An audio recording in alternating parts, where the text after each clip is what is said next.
In 9th Age fantasy battles, the models represent epic warriors, ferocious monsters, and lethal spellcasters. Every miniature that stands on the same base is considered to the same model. The scale of miniatures commonly used for this game is having a range from 1 to 70 to 1 to 50 when compared to the real-sized equivalents. Many units are usually represented by miniatures with the scale in the range of 25mm to 32mm. Players are welcome to interpret the scale as they like, as the distances used in the rules do not seem realistic if the scale of 1 to 1 compared to the actual size of the miniatures is used for the game. All of our models are placed on a rectangular or round basis. Base sizes are given as two measurements in millimeters: front width, side length. So for an example, it's 25 on 50 millimeters. Also, we are having multi-part models. It's the models with more than one offensive profile.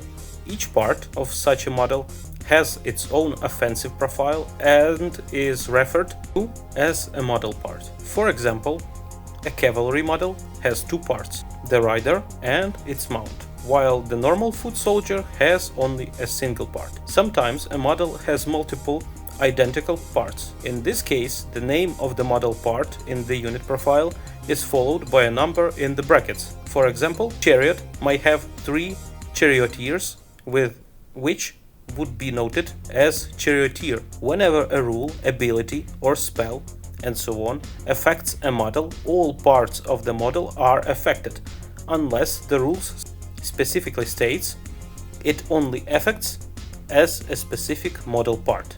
When attacking or shooting, each part of a multi-part model uses its own characteristics and weapons. Also, we are having model facings. A model has 4 facings: front, rear, and 2 flanks.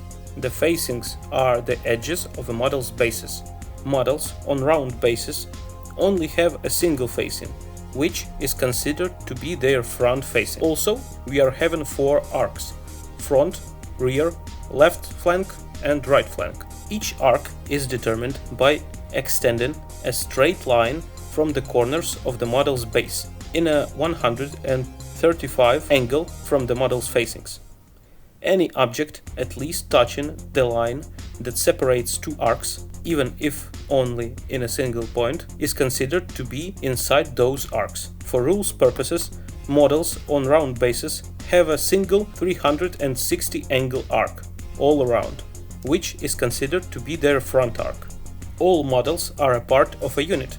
A unit is either a group of models deployed in formation consisting of ranks, along with width of the unit, and files, along with the length, and files, along with the length of the unit, or a single model operating on its own. When you are forming a unit, all models in the unit must be perfectly aligned in the base contact with each other and face in the same direction. Models in a unit that are not in the first rank must be positioned so that another model is directly in front of them, which means that their entire front facing has to be in physical base contact with models in front of them.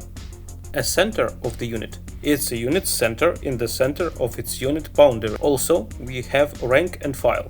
Normal models in a unit are called rank and file models. All models except characters are R&F models.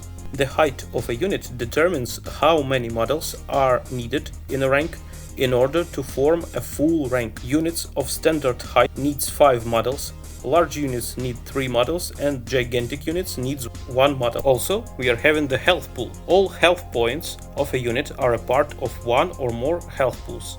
The health points of a non-champion R&F models of a unit form a separate health pool, while the champion and other character joined to the unit each have their own health pool. Also, we are having the rank bonuses. Units in close formation have a rank bonus of 1 for each full rank after the first up to a maximum rank bonus of 3. Units in line formation always have rank bonus of 0. For an example, on these figures you may see the most needed information. For an example, unit arcs, unit facings, and unit boundaries. This unit has 3 ranks and 6 files. The base on the side is a character with a mismatching base that has joined the unit. The rear rank is incomplete and only contains 3 models. The front flank and rear arcs are defined by drawing a lines from the corners of the unit boundary in a 135 angle from a unit's facing.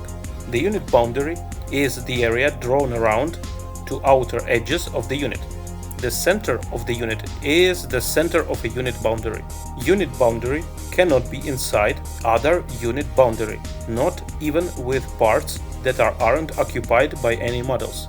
On a figure 3, you may see that units inside and located in another unit's arc. Unit B is both inside a Unit A flank and rear arc. It is located in Unit's A flank arc. Unit C inside Unit A front arc.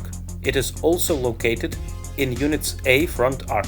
Unit D both inside the Unit's A front arc and flank arc. It is located in the Unit's A flank arc. On a figure 4, you may see the interaction between the objects. For an example, contact in the line, combat in a single point, the unit that is partially inside a terrain, and the unit that is fully inside the terrain.